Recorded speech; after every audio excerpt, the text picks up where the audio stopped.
Good evening, everybody. Good evening. Helps if you take the mute off, just saying. Well, hey, we'd like to welcome everyone to episode 200. Hey, who would have thought we'd be here 200 times and people would actually watch 200 We do appreciate the support we get out there. So please, thank you. And we get people, I get notifications every now and then that someone is starting from the beginning and trying to work all the way through the videos. So, hey, we know it's getting out there. So tonight we're going to talk about the Josiah and the Bible lost until he rediscovered it. And tonight we have Kelly with us, Gary, and of course, Dr. Rick. So if you'd like to start us out with a joke or two or four or however many you got, we would really appreciate it.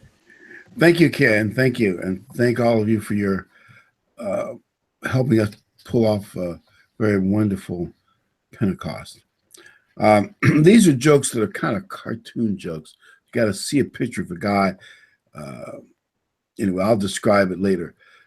The man said, I finally realized why people are prisoners of their cell phones.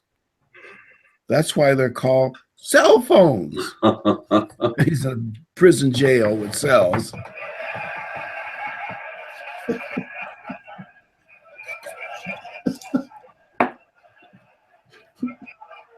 This next one shows a movie star trying to look smart. And he says, maybe if we tell people the brain is an app, they'll start using it.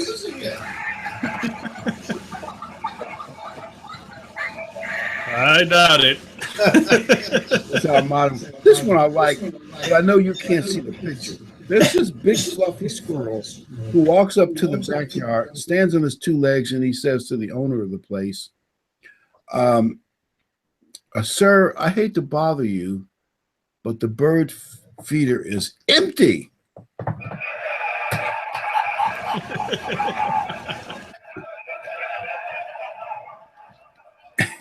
In some past years, our squirrels are almost that bold. They just took over everything. I think we've got them under control now, maybe. This is something to think about. Be decisive, right or wrong. Make a decision. The road is paved with flat squirrels who couldn't make a decision. Yeah, I almost got one the other day.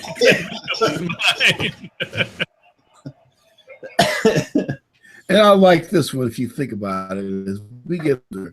Remember the days when you referred to your knees as one right and one left instead of the good and the bad? That's the bad one. Or maybe it's hip or shoulder. Growing old is hard work. The mind says yes, but the body says, what are you thinking?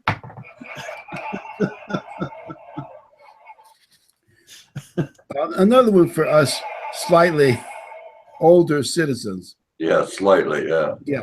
When people say we should stop living in the past, my thought in turn is, but the music was so much better. That was a true story. Yeah, that's a true statement. I mean, the music was so much better than the crap they're doing now. Mm-hmm. And here's a final story. It's called Our Federal Government in Action. The General Service Administration has some experts visit them on how to run things more efficiently on a day-to-day routine and to streamline things. One expert suggested the FCC that they get rid of clutters of paper. Any document over 10 years old they should get rid of. Well, the FCC director loved the idea and he replied, "Good thought, but first we'll have to make 3 copies of it." Sounds about right. Yeah. Does that sound about right? They'll make 3 copies. So we get rid of it. I really like that first one. We're all cellmates. Yeah, I'll call it a cell phone cellmate. I like the one about the music. It is true. Mm-hmm. The music of the past is better. Yeah. I'm almost tempted to say the 50s and 60s music was better than the 70s and 80s music, but they're still better than the 90s music, which is better than the crap they're putting out now. It's funny you should say that, because I used to go into all the sites we have, and I'd hear these kids in their early 20s, teenagers, listening to the stuff I grew up with. I mean, why don't you listen to your own stuff from your time frame? They said, because it's no good. The music was better. Oh, okay. I go with that. I mean, have you heard somebody young say, I've heard at least a few, not a lot, the music all sounds the same. They take the same beat and the same kind of, it's like they just change a few little, it's all like plastic and it's all the same. And that includes some of modern country too. Yeah.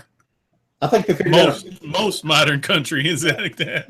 I think they figured out a formula that makes a song go to #1, and they take that formula and just change the words around in it for the different songs. Yeah. And it doesn't have any, I have to say, use of heart and soul, but it doesn't. Yeah, it really doesn't. Sort of like, I'm showing my age, sort of like Sam Cooke, but there's so many great singers, but you get the general idea. Mm-hmm. I was born on a river. Yes. Yeah, there's some great music back in the past. Anyway, actually, a lot of things in the past were better, maybe not as electronically upbeat, but better in some ways. Today, we're going to look at how the Bible was almost lost and how one of the better kings of Judah, Josiah, rediscovered the Bible.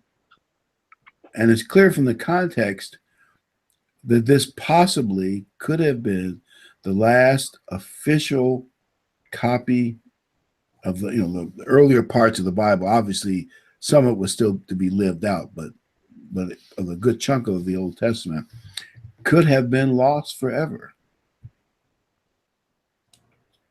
It's kind of scary when you think about it, how close the world may have come. Mm-hmm. And I think the devil has to be behind it. Let's go. What Josiah did was he raised money. He came along in many years of pagan abuse of the temple and Israel going astray. And he raised money to clean up the temple. All right, 2 Kings 22:5. And let them deliver it unto the hand of the workmen that have the oversight of the house of Jehovah. And let them give it to the workmen that are in the house of Jehovah to repair the breaches of the house. And we can just assume that the people prior to that intentionally trashed the temple, put all kinds of things there that they shouldn't have, were disrespectful to the building. The next slide. And it came to pass when the king had heard the words of the book of the law that he rent his clothes. When you think about that, and they discovered, hiding in there when they were cleaning up the place, they discovered the scroll, and it probably was some thing around it, the covers for the scroll, and they realized what it was.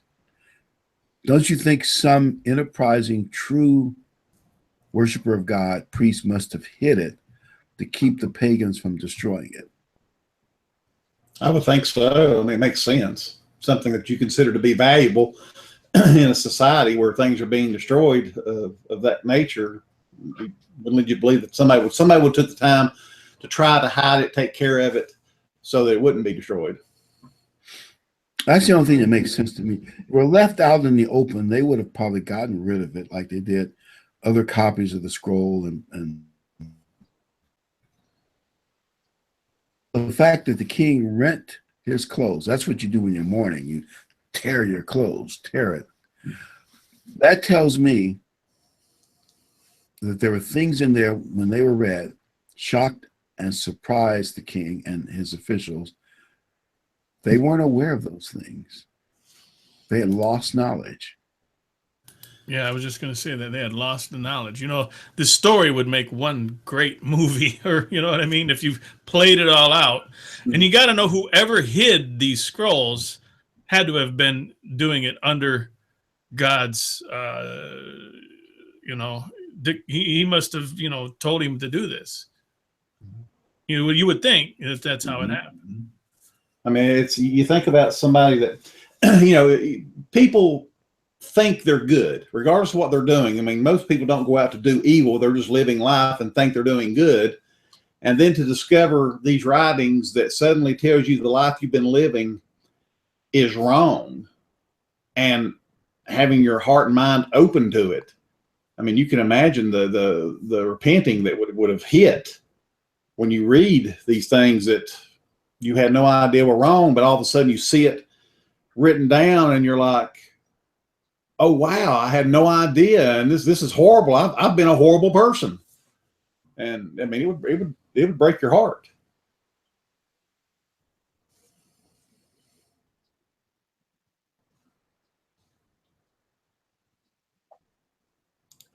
Then I would suppose there were some around who at least suspected they were doing wrong. And there was no Bible thereby to reveal the law to them. But human nature is human nature. And I think most people, even when they do commit a wrong, they know it. You're probably right. There's some little bit, that little voice tugging at you saying that that's not such a good thing. Okay. Can you all hear me? Yes. Yep, Okay. we got you back. I don't know what what tilt your happened. camera down a little bit. Somehow your camera got tilted. I'm not sure what happened.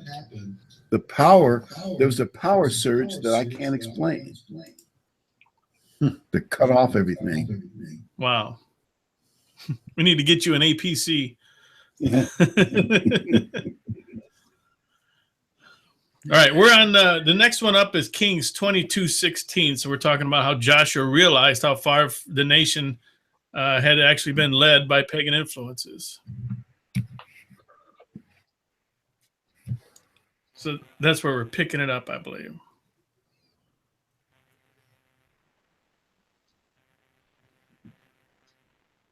That's when the people.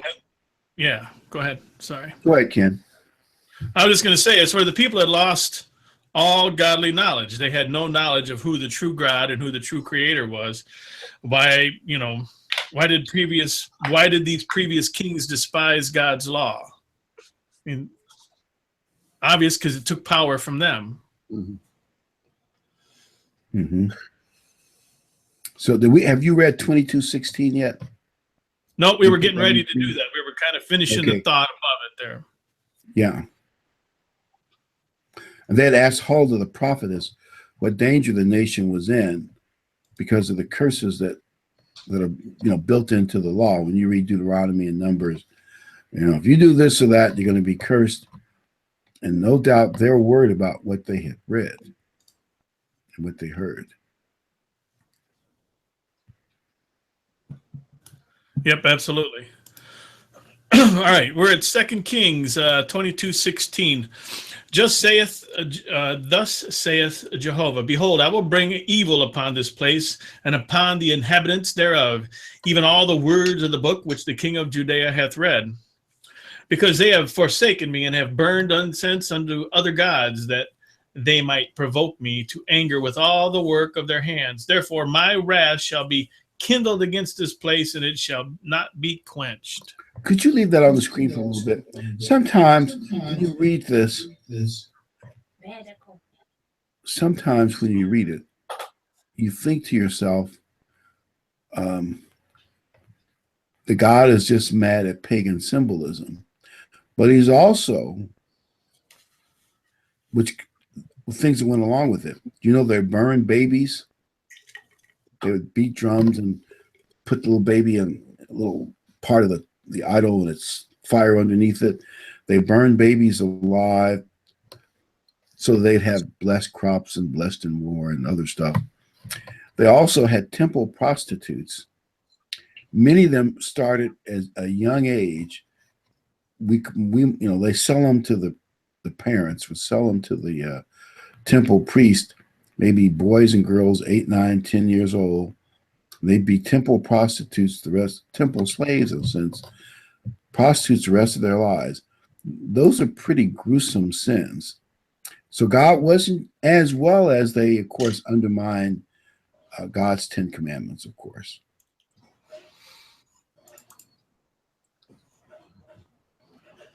So God had a reason for hating this kind of thing. Absolutely. And it's mentioned not just here, but throughout the Bible, how much he hates this sort of action, celebrating any pagan holidays like Christmas and Easter. Obviously in Jeremiah, it talks about it. So yeah, this was early on, but the same message is repeated throughout the Bible. Don't do what pagans do. Don't seek the knowledge of what they do.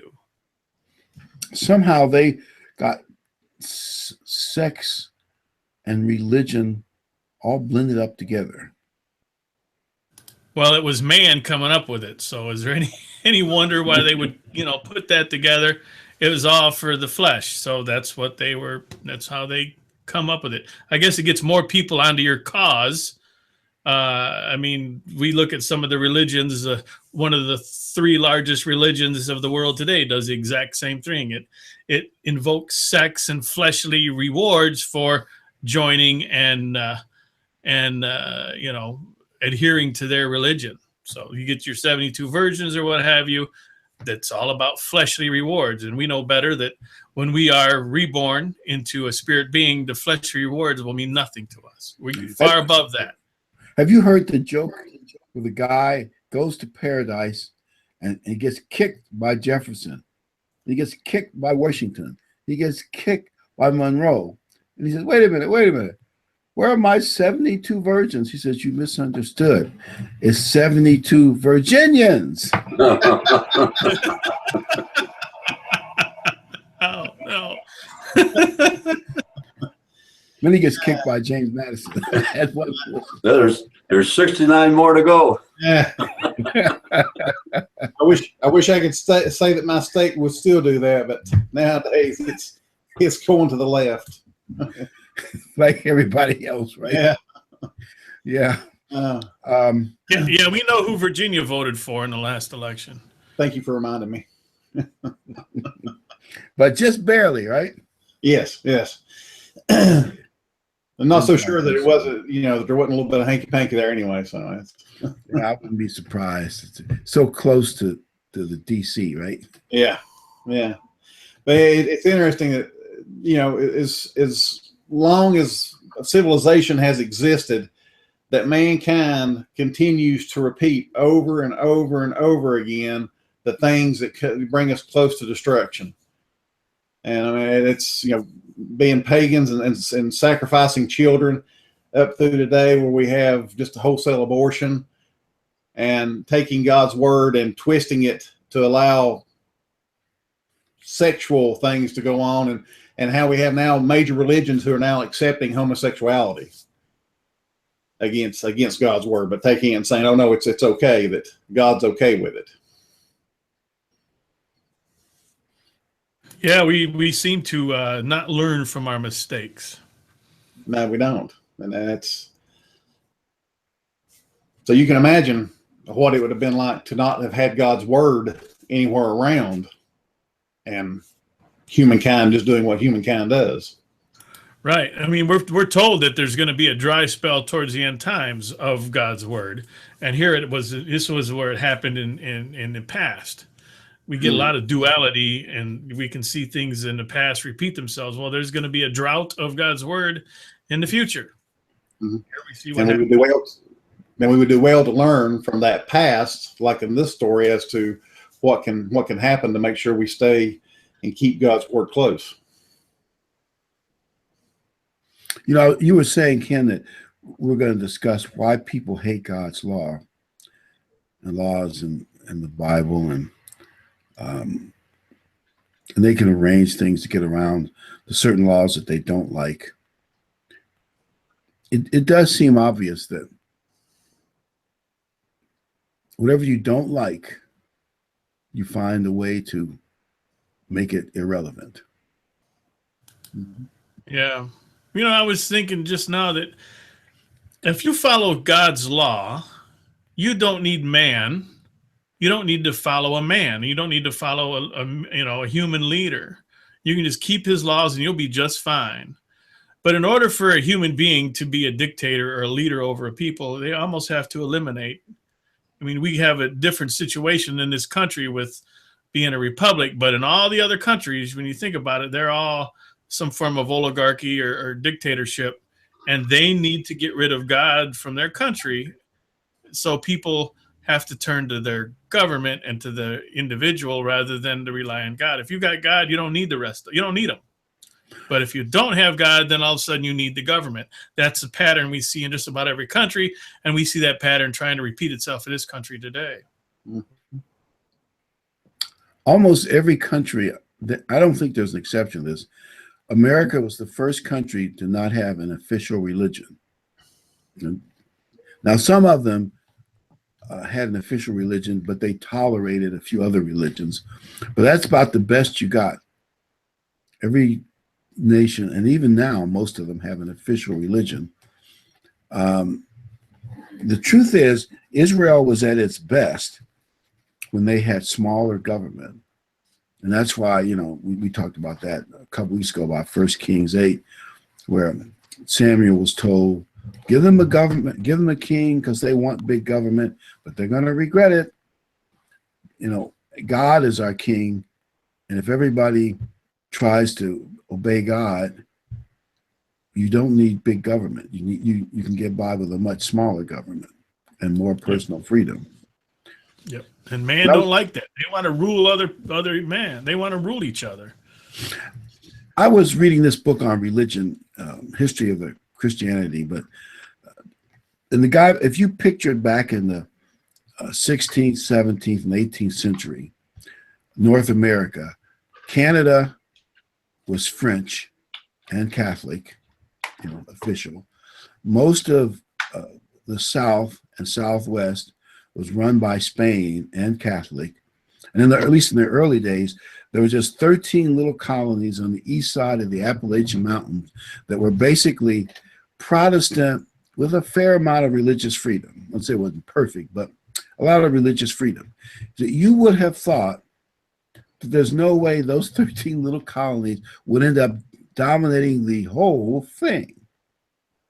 I mean, except for Mexico, but Mexico was diminished in size. You know, from coast to coast, it's kind of when you think about it, it's kind of amazing. Mm-hmm. Miraculous, even. Yeah. Yeah, it is miraculous. The guy describes it, you know, well, anyway, the French and Indians, and then, anyway, just everything worked for the 13 colonies. You can clearly see God blessed America because we were a little more godly, a lot more biblical than these other places in the world. And we could have smaller government, you know, relative to, you know, they had Napoleon and, you know, all the other people that they had, and the kings of Spain, etc., and other dictators that came along. And it worked for America. And maybe it's still working a little bit, but you can kind of see the trend is going toward bigger and bigger and bigger bad government, can't we? Mm-hmm. Yeah, they're repeating the same mistake. I mean, who was it? Madison, I forget who said it. Madison or one of them said, hey, you're getting a republic if you can keep it. And we managed to keep it, what, 240, 245, whatever years. It doesn't look like, I don't know how much longer it's going to hold out, but we're well over halfway to losing that republic. I mean, we're really on the edge of it. Anything could happen to pull it away from us, and it's just interesting to watch history repeat itself. Let's go to the next slide. But one thing I can see is we're becoming less Bible oriented than they were. Those pilgrims were Bible oriented. I mean, they really were. Yep. 2 Kings 22:19. Because thy heart was tender, and thou didst humble thyself before Jehovah, when thou heardest what I spake against this place and against the inhabitants thereof, that they should become a desolation and a curse, and hast rent thy clothes and wept before me. I also have heard thee, saith Jehovah. Therefore, behold, I will gather thee to thy fathers, and thou shalt be gathered to thy grave in peace. Neither shall thine eyes see all the evil which I will bring upon this place. And they brought the king word again. When I read that, what I get out of it is that Judah had been so long into paganism that a good king could do some good things, but all he could really do was slow things down. God did not believe that they would ever totally turn back again. And so the curses that are built into the law, they were going to go into captivity. And that all he could do is slow it down maybe 20 years or something like that. I'm just asking the question, do you think that's probably the best way for America, is we can slow down the decadence? It's probably too late to turn us back into a much more biblical nation. I think so. I think that we're kind of walking the same path, that you'll have some leaders who may come along who will slow down the degradation of our society, but I think we're on a road that we can't turn back from, or we're not willing to turn back from. I think if you look at what percentage of the population is virulently opposed to anything that resembles being a Christian nation, what is it, 20-30% easy, maybe more, and they have all the forms of communication with the media and most of the politics on both sides. It's very, how do you turn that many people, even if it's 30% that are virulently opposed to anything Christian, and maybe another 40% who's indifferent, could care less. Maybe you got 30% left that actually wants to see this country return to its greatness, maybe 30-40%. And how do you beat those odds? Plus, you don't have the media, you don't have a way to communicate it to the people as readily as they do. In our culture, in our music, in everything you see, you get that one-sided view. And anybody who doesn't have that view is looked on as stupid. Mm-hmm. And even those who are Christian or call themselves Christian, their version of Christianity has become so watered down to where it's you're expected to be tolerant of everyone's sin.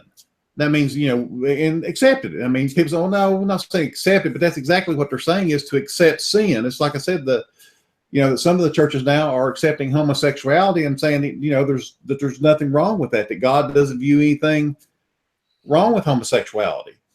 And the Bible's clear in that, but yet people look at it that way. People's relationships, still people living together and sex outside of marriage is norm. I mean, and to say anything about someone who gets pregnant outside of marriage and that it's wrong, you're chastised now rather than the person who committed the act that was a sin. But Absolutely. We're not allowed to say that, because if you say that, then you chase people away from the church, and we want to bring people into the church. So we have to be tolerant of their sin to where it's got to the point where we embrace their sin along with them, and that's something that we should never do.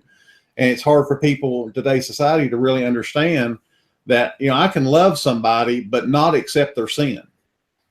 And it's people have a hard time more and more to separate that. And so if you have that kind of stand, you're looked at as being intolerant, unloving, hard-hearted, and that's not what a Christian should be. And so even what's considered Christianity is not really Christianity anymore. You know what? The interesting part about that statement is the fact that you don't accept their sin and you want to see them turn away from that is the most loving. Yes. That's the most loving. The most loving is to, hey, stop this. We want to see you gain everlasting. We want to see you get the pearl. We want to see you be with us, for eternity. We do not want to see you fail and have to face all the troubles and trials and tribulations that come along with what you're doing. That's love. Yes. Love. You can love someone without liking them or liking what they do. Liking their action. Yeah, absolutely. Yes. The true love, that's the true love. The true not love is letting you're doing fine. Just keep heading down that road to destruction because we don't want to hurt your feelings. I think the fact is that there's quite a battle going on in this country right now over these issues that we've been talking about. Which way is the country going to go? Mm-hmm. And I don't think it's won yet by the other side. They get all the press, they get all the credibility. You hear about them all the time. You hear about Hollywood and this and that.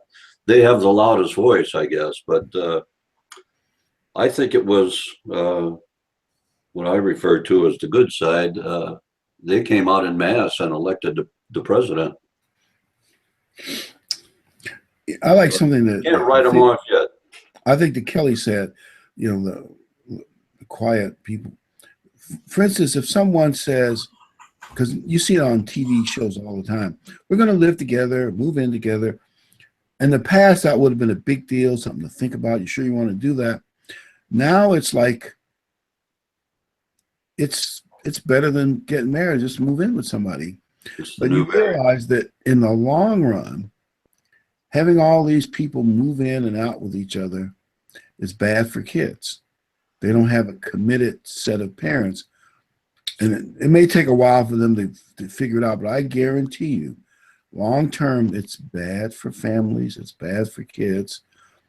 But nobody seems to know it. Every TV show, not every, but all of them, just about, we're moving in with him, I'm moving in with her. Isn't that wonderful?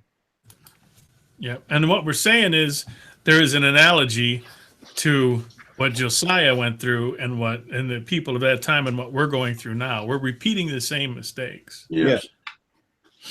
But the only thing, they had an excuse. They didn't have the word of God readily available. Mm-hmm. You can walk up to someone on a street corner, they might hand you a Bible, depending on what group they're with. You get it for free all day long, and then they're outright rejecting it, knowing that the word is out there. At least in Josiah's day, they had lost track of it and didn't have anything to look to readily available. Mm-hmm. So I think we got more of we're a little more guilty of outright rejection than maybe they were. They ended up down the path. One thing led to another. We're burning any evidence, we're just burning the path behind us. We don't want to go back. I'm going to put up the next slide because it fits what you're saying. They did have more excuse. All their leadership was leading them astray, and the Bible wasn't readily available. First Isaiah 9:16. For they that lead this people cause them to err, and they that are led of them are destroyed. So the ones that are doing the leading are causing it, and the ones that are being led away are the ones that get destroyed, just like these guys in these mega churches, And I have seen folly in the prophets of Samaria. They prophesied by Baal and caused my people Israel to err. In the prophets of Jerusalem also I have seen a horrible thing. They commit adultery and walk in lies, and they strengthen the hands of evildoers, so that none doeth return from their wickedness. They are all of them become unto me as Sodom, and the inhabitants thereof as Gomorrah. Therefore thus saith Jehovah of hosts concerning the prophets, behold, I will feed them with wormwood and make them drink the water of gall. For from the prophets of Jerusalem is ungodliness gone forth into all the land. By the way, we put an article last year in Watch Magazine, my wife and I, and the article title was "The Media Plays Part of the Role of the False Prophets." I realize they don't play it all, but they play part of it. Because especially for younger people, say 50 years and under, most of them, or a lot of them, don't have a pastor or, quote, a set of church doctrines that they adhere to. They don't go to church. When their idea of right and wrong are all these talk show hosts like Jerry Springer. Maybe that's a bad example, but there are some people who listen to him. What's the guy? Goofball's going to run for governor of Ohio. Congratulations, Ken. Thank you. I don't feel so bad about Virginia now. He was mayor of Cincinnati. I know. What a shock. Until they found he was using government money for hookers. But anyway. But, his show is famous for getting women to fight over some really bad news guy. And it's just really horrible stuff. Well, he'll probably win the Democratic nomination. And, how low can you go? Yeah. Time to sell and move. That's one of the bad things about the internet now is that everybody, when they start looking into religion, there's so many different opinions out there that they can look on the internet and find one to create their designer religion that fits them perfectly. They can pick and choose all these things. And, it brings to mind Romans where it says, professing to be wise, we're fools. And that's kind of where we are now. We have so much information out there that we believe we know everything. And so we believe we're so smart and that we become fools. I told you before, I said it before on here, that I ran into a guy a few months ago or a year ago. He said, I believe whatever you think in your mind is what religion is. So for you, it's this, for you, it's whatever you think, for, what are you? I said, really? I mean, what do you do with someone like that? You just look at him and say, how do you breathe in the morning? How does your heart beat if you're that? And saying you have to accept that, or you're the one that's intolerant and unloving and unchristian. Well, I must be that. Well, that's where Christianity's gone. Think about that. If you're that dumb, Think about the verse that we read. They walk in lies. Now he's talking about the false prophets who led the people in Jerusalem. But wouldn't you agree that the media walks in lies to others that give people leadership, especially younger people under 50? They give them leadership about right and wrong, what to do, what's cool, what's not. The Colberts and a whole bunch of people. They walk in lies, and they're helping to undermine the social fabric of society, respect for authority, respect for police. The kind of thing I'm referring to. Yeah. Yeah, I guess that's kind of what I was saying earlier before we went on about that. They're making such a big deal out of the Russians, and I think the media does more harm than Russia could ever do. Oh, absolutely. Because people and they were in collusion during the election. There was more collusion with the media than the Russians could ever hope to get. Absolutely. Yeah. Nobody's investigating that. Out of emails too. Yeah. Nobody's going to investigate that. Yeah. No. And all of those guys, Colbert, Bill Maher, and all those guys, I really believe that they fancy themselves as existing on a superior mental higher plane than everybody else. Yeah, they do. Yeah, they do. I saw your post on Facebook. Yeah. You're absolutely right. They think all of us in flyover country are just stupid rubes, and they have to think for us. That's what they've been taught most of their lives, that they have to think for us because we're not bright enough to do that. We're in a lower most of the league people I know, especially people in the church, they forgot more yesterday than most of these people have learned in their whole lives about what's fact and what's true. And I'll say it again, professing themselves to be wise, they became fools. Absolutely. That's out of the book of Romans, yeah. You know, it does seem like we live in a world of lies, and they're leading us to go the way they want us to go. And it's scary. But the leadership that we're going to get from all the people whose names we've mentioned, and it's going to get worse. We believe that pagans have been inspired by Satan to erase the Bible. And before we close, let's look at these last set of scriptures and talk about, or at least speculate about how Satan might try to erase the Bible in our day and age, which obviously it's going to be harder because, you know, it's more out there. Yeah. Amos 8:11. Behold, the days come, saith the Lord Jehovah, that I will send a famine in the land, not a famine of bread, nor of thirst for water, but of hearing the words of Jehovah. And they shall wander from sea to sea, and from north even to the east, and they shall run to and fro and seek the word of Jehovah, and they shall not find it. Then 2 Thessalonians 2, verse 8. And then shall be revealed the lawless one, whom the Lord Jesus shall slay with the breath of his mouth, and bring to naught by the manifestation of his coming.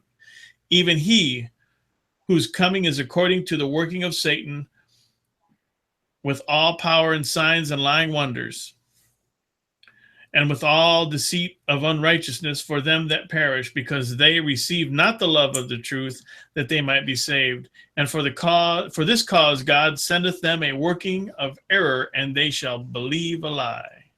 You know, I like to go back to verse 10. Notice in verse 10 it says, why are they deceived?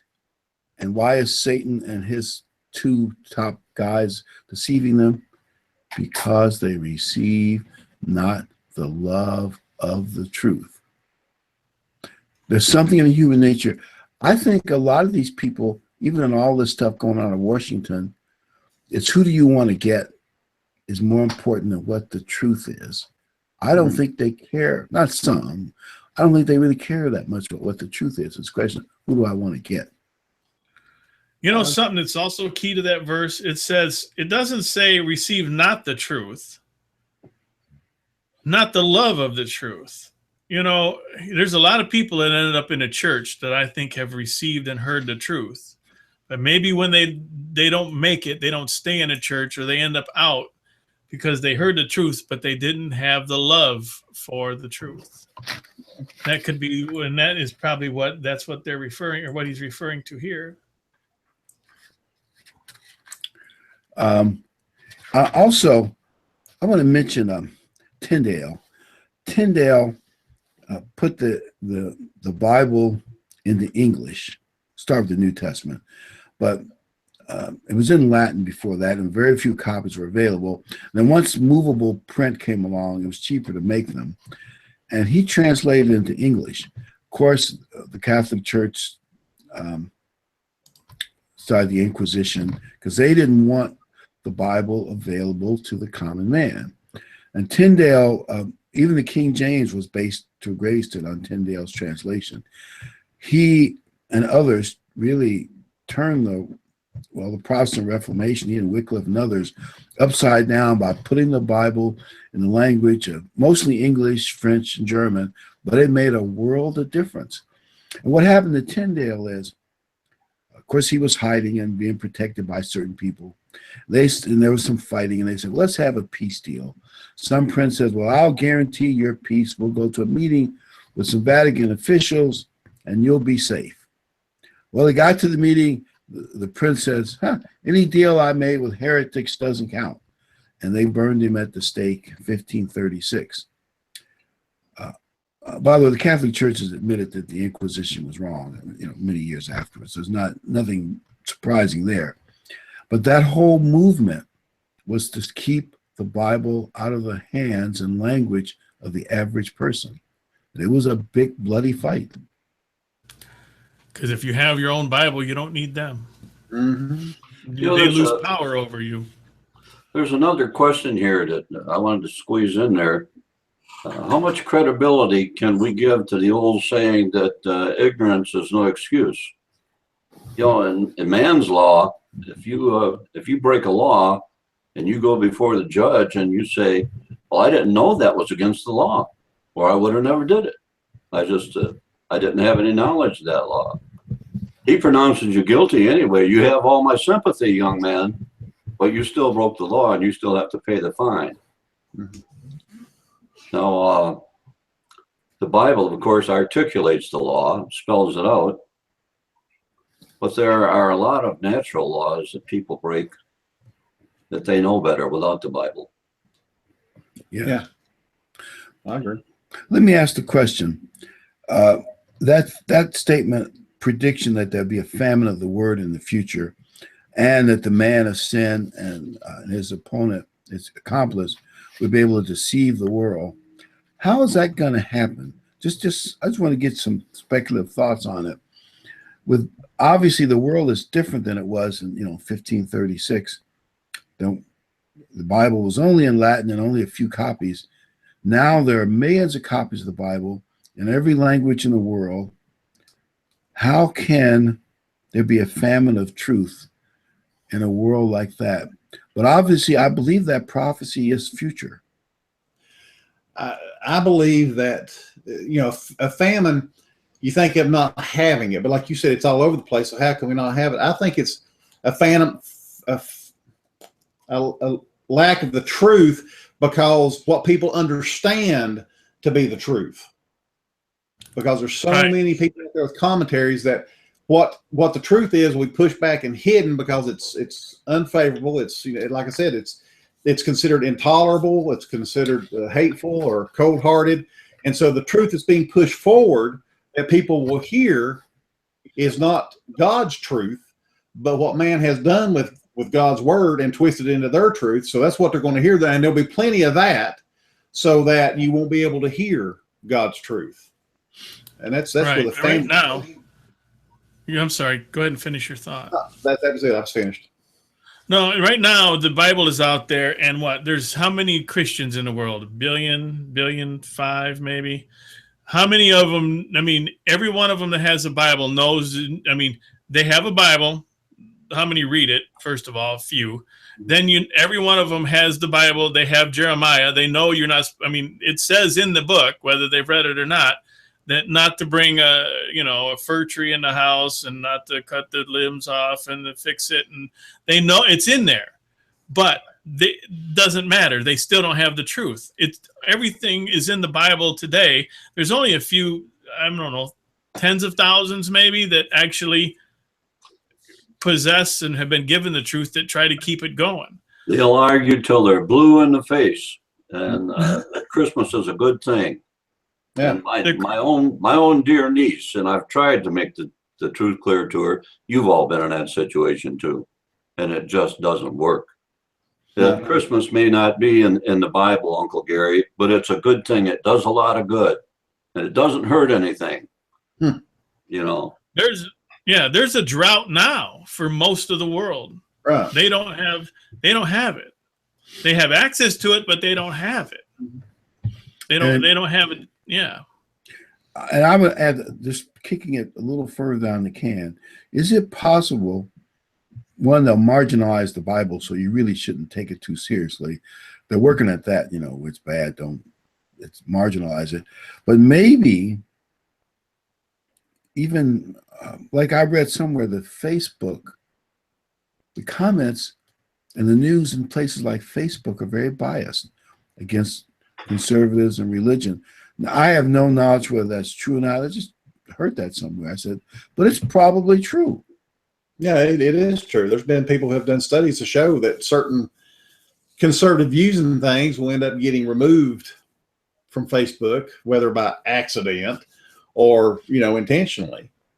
And, I can see where, our views, especially if you speak out against anything, it's like if I put a post against abortion, that's going to hurt somebody's feelings. And so that would be hateful. And therefore, by their rules, they're going to have to remove my post.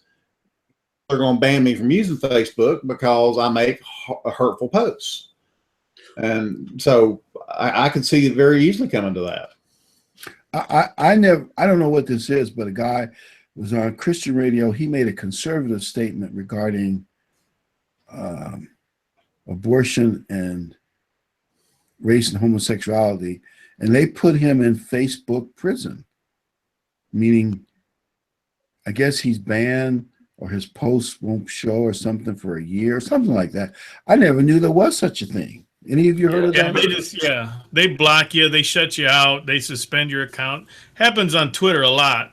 People get their account suspended if they say something, and some snowflake gets a little upset. They report you, or they may have algorithms looking for certain words, and if they find the words in your post, they'll just pull your post. And if it happens enough, they'll just suspend your account so you can't use it. I mean, they own it. They own Facebook. They own Twitter, so they have the right to do that. But it's heavily geared towards anything conservative. If you're a left winger, you can say any hateful, nasty, disgusting thing. You will not get banned. No. But a conservative, if you quote a wrong Bible verse, you might get banned. I mean, it can happen. If they do that, all they have to do is flip a switch. If things get bad enough, and say, "Hey, any of this stuff comes across Facebook or any of the social media, shut them down." Any Bible verses they want to do, if things get that bad, they can pull all the references to the Bible or anything that they don't like about the Bible. They can get that out of social media just by flipping a switch. Is that net neutrality? I don't fully understand that. Is that net neutrality? Where they get to cut off people they don't like? Oh, no, not so much. No. Okay. There are some groups out there too that are they're more and more, they're taking the lead from the Catholic Church, and they're writing their own Bibles and just writing those laws out of them. Right. The Catholic Church was the first church to do that. Yep. You know what? In Saudi Arabia and most of the Middle East, you can't possess a Bible. It's like punishable by death or something in Saudi Arabia. And so that's a chunk of the world. If things keep going the way they are, would it be if you want to, if part of the whole mark someday, the mark of the beast, is turn in your Bible, or like they do with guns, turn in a gun and get paid for it, turn in a Bible and get paid for it, or we'll let you eat for every Bible you turn. Who knows? Any number of reasons they can do it, Well, if you think about what they've been doing down south, removing all the Confederate monuments, imagine if the government becomes the police department for the internet. They could very easily shut down any religious website whatsoever for saying hateful things. And they're proposing that exact thing in England. Exactly. And Europe. England and Europe want to do that. They want to be able to have control. They're doing it, and this is why I always tell people, be careful what you wish for. They're doing it under the guise of getting rid of terrorist speech, which would be Muslim groups that are trying to get people to join them and blow people up. Oh, that sounds great. That's first. Next is you. Yep. That's Christianity will be next. Yeah, that's the thing you've always got to watch out for. Just because it gets what you want, you can get swept up in it too if you're not careful. That's what I've always kind of said to people about that get worked up over prayer in school. Okay, you have prayer in school, then what happens when you find out little Johnny was saying a Muslim prayer in school? Because if you have Christian prayer, you got to have the other prayers, and next thing you know, you've got a lot of praying going on that you didn't want to have anything done. That's why I said just take care of prayers at home. Don't worry about school. Unfortunately, that's the California. They're very one-sided. They actually teach them Muslim prayers and have a Muslim day and stuff, but they never have a Christian day or teach Christian stuff. This is the great state of California. They do all that stuff, but they exempt certain religions that are politically correct. I guess multiculturalism, they allow it, and maybe they could even eventually take people off the internet and off radio and TV and maybe magazines that they don't like. Yeah. I'm just saying that could fulfill that prophecy. We'll have to see. Yeah. But it's not impossible. They could do that under the guise of we're getting rid of offensive stuff or something. I don't know how to word it. Yeah. Political correctness, yeah. Well, I mean, that'd be exactly what it would be, because, we're always going to speak out against homosexuality. We're going to speak out against abortion. And all those things can get more and more to be considered hate speech. So if you're saying those things, publishing those things, then they're going to shut you down. Well, think about it. One time, the Catholic Church didn't allow any Bibles. And if that's going to be the religion of the world someday, they could try and go back to that again. Who knows? Any number of ways. There's so many things we can't see that it's just speculation. We're just, how could they do it? That's a few ways they might be able to do it. And by the way, Josiah did a great job. We might go to the next one. He did slow things down, but he did a great job. And he didn't totally turn the country back to God, but he slowed things down by moving them in the right direction. Yeah, I think we got at least one left. Yeah.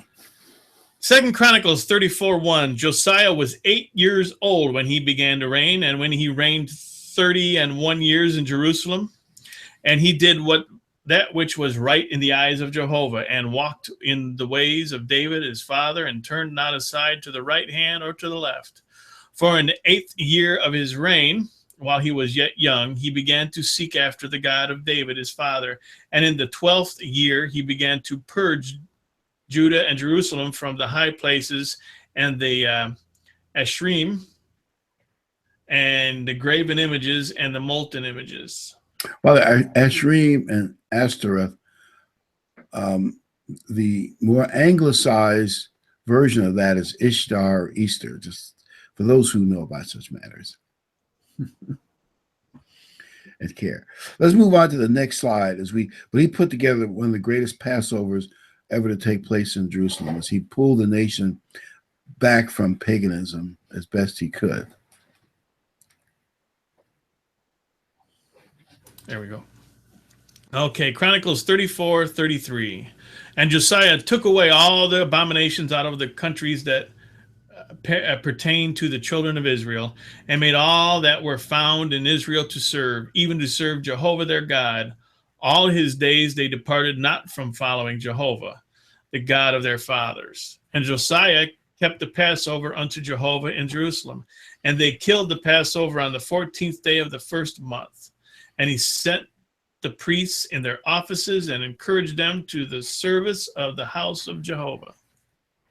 So he really cleaned up the temple and got things going again in the right direction. I just think, and one final thought, remember he did this, they believe he started this when he was 16 years old. You never think of young people doing things for God, but there are some young people in the Bible, like David probably was 16 to 18 when he started, and there are a few others. Timothy was probably fairly young when he started working for Paul. There are young people who can do great things for God, and if there are any young people out there listening to this podcast, I believe there's something to be said for following God from your youth all the way up. Yeah, you know what? Yeah. When I was younger, I always thought, I don't know why I thought this, but I always thought people fail and learn things throughout their life. And I always wanted to be one that would listen and not have to worry about doing the stumbling and learning on my own. Now, it didn't work out so well, but I always thought, wouldn't it be smart if you would just learn from the people who went before you and you avoided all the troubles in life? That's what that was. I mean, that's what you're saying is, start early and you won't have all these problems. You won't have nearly as much stumbling in your life as if you had to be constantly chastised to being brought into the church, or the pitfalls of regular life just by following the 10 commandments will avoid you a whole lot of pain and hardship. No stealing, no coveting, no adultery, love each other. That sort of stuff will get you a long way. Let's look at our last scripture as we close the program. I think remember this last one is to Timothy, a young man, and what he says about the future. And it probably applies to us too, of course. All right, 2 Timothy 3:13. But evil men and impostors shall wax worse and worse, deceiving and being deceived. But abide thou in the things that which thou hast learned and hast been assured of, knowing of whom thou hast learned them. And I just think the future is going to be more people deceived than ever. Not just the ones that have fallen out of worldwide back into the world. We know about that. But I think even what Bible truths people used to know, I believe much of that is going to be lost in the future. People are going to be more and more deceived. And the message to Timothy is to hang on to what we've got. Stay while the light is shining, walk in the light and stay strong. Yep.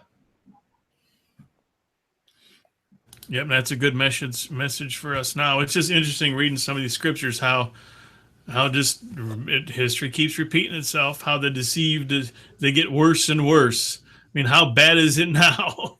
How bad has it gotten in the last 30, 40 years? I mean, they go out of their way. The media will climb a tree to tell you a lie when they can tell you the truth standing on the ground. You know, they just go out of their way to deceive the people watching. I think that's why we're told time and time again that, you know, when you learn something and you've proven something, hang on to it all you can and don't let it go. Because as time goes on, people who let go of that truth are going to be the ones that get deceived, end up falling out and losing God's truth. That's a good point. And what the people who are in the church who dropped out, and now they're going to have to face the world without having their arms wrapped around the truth anymore. Mm-hmm. That's dangerous. Yep. I remember what Ronald Reagan said was, he says, what amazes me is how much liberals know. They know so much that isn't true. It's all wrong. But it's one of the, you know, they think they know, but what they know isn't true. Mm-hmm. Yeah. And even thinking prophetically about the future, we don't know what's going to happen in England, but probably Theresa May will stay in power, but combine with some smaller party to maintain her majority. It depends on what the smaller party demands to get their support. They could become a little more liberal, or they could become a little more conservative. Depends. You'll have to kind of wait and see what happens. But I think England's still very important, and interesting to see which way England's going to go. And I guess the stock market dropped today, right? Because the press just went crazy with lies and half-truths. I'm assuming that's why the stock market went down. Anybody have any other ideas? At least the last time I looked, it was going down. I haven't looked lately. Well, usually a lot of times it retreats after a huge. I mean, there's a large gain this week, and then a lot of people on Friday decide to pull a little profit out just in case. So it balances a little bit. So it does. So it's not really down much to speak of. I don't think so. I don't think it was significant. That's good. Well, so we don't know what the future holds prophetically. I hear that China may be deceiving America. Surprise, surprise. But we just have to wait and see how the world's going to go. We could go. I still think Europe is headed for falling apart and then reforming under a new 10-king dictatorship. stock market was up 89 points today. Oh, okay. So it did bounce back from going down earlier. Yep. Well, that's good. Well, I mean, I consider that good. I talked to a business person today. They said a lot of local builders are going to cut back if Hillary had won the election because of, you know, all kinds of regulations and stuff. And the fact that she didn't, they expect building and expansion to grow. Now, we'll see if that happens. I think they're expecting tax cuts at the end of the year, and we'll see if that happens too. But people think we're headed for prosperity. I guess we will see. It may be short term, but yeah, I think we might be short term. I know the housing market around here has taken off. If you got a house to sell, you're going to get more for it than you were 3-4 years ago, and it's going to sell quick. Oh, Yeah, that's wonderful. Yeah, I heard today that they're saying that the housing market is the demand is more than what can be supplied. That builders can't build them fast enough right now. Wonder how long that's going to last. I think that's an artificial bubble, but it might go on a little while. Yeah, that's what I'm thinking. But at least it shows that people think the future is bright, and that's good for the building industry. And we'll see if they can, get all those regulations down and taxes down, and we'll just have to see. We could have more prosperity and a little better future, and maybe some of the negative trends, like abortion is almost like a religion, that maybe abortion will start to decline. By the way, the state of Missouri, we have all the top jobs are now Republican for a big change. They're calling a special session of the legislature to try to get a law through to make it hard on the one remaining abortion clinic, which is obviously in St. Louis, still out there. And the courts have kept it going. But I thought, well, at least that's a good sign. I don't know if they'll get around the courts and be able to close that abortion clinic in Missouri, but at least they're trying. Be nice. To wait and see. Did you know that Michigan has legislation on the books? They're going to vote on it to do away with concealed weapons permit. So you no longer have to have a permit to carry. I have heard that. You have a weapon, you can carry it. Yeah, Ohio was thinking about doing the same thing. It's called, what's it called, right? It's got a name for it. I forget what it is. But yeah, Ohio was thinking about doing the same thing. And if we get, what's his name for a governor, we'll need it. Jerry Springer for a governor. Yeah, we'll need it. The Wild West in Cincinnati. Oh, wow. I heard somebody say on Fox, you remember when these three terrorists jumped out of the van and went into a couple cafes with these big long knives and started stabbing people? They said if that had happened in Texas, they'd have been blown away pretty quick. They wouldn't have got 3 steps into the door. They'd have been filled with so much lead. They'd been yelling, boom. I don't know if that's true, but that's what the guy said. I think, well, the thing about America that used to make a difference was it was somewhat harder to suppress people and easier to raise a militia because almost all the farmers had rifles. Mm-hmm. Are we still on the air? Yeah. I guess we're probably saying stuff that we shouldn't say, right? Oh, well. There may be another power surge. Yeah, we don't need that. Have we reached the end of our subject? Yeah, I guess we're finished. And next week, let's see. We're in June. It's hot. My eyes. We're going to talk about Jeremiah. He was a young prophet with great courage too. And I think people ought to remember that a lot of prophets started young. They had great courage. And I know it's not a different topic, but he's one of the heroes of the Bible. Jeremiah, he was young and had great courage. And I think it's maybe an interesting topic. I bet if people knew more about Jeremiah, I think we'd understand prophecy better. James, Pentecost was in June. Yeah, I know. And I was looking at July here, and I'm thinking, that's the July one. I'm like, no, this is June. But no, it's June. Wait a minute. Let me look my dates right. Did I get the wrong? June 16th is Jeremiah, young prophet. Yeah, we got it's June 16th. It's Jeremiah. Yep, that's next week. And the week after that, June 23rd, is this the only day of salvation? Do you realize that is a big issue? If people understood this is not the only day of salvation, it would change their perspective. Yeah. Those are two topics, the young Jeremiah and this is the only day of salvation. I want to encourage people to tune in because I think they're important topics. Yep, I look forward to it. So with that said, I just want to thank everybody. Glad you've joined us. So again, we hope to see you all here next week, and have a good Sabbath, everyone. So glad you are here, and hope that we've been able to make God's word more clear.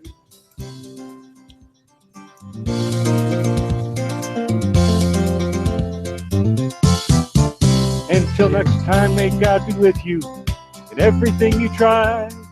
But for now, till next week, we have to say goodbye.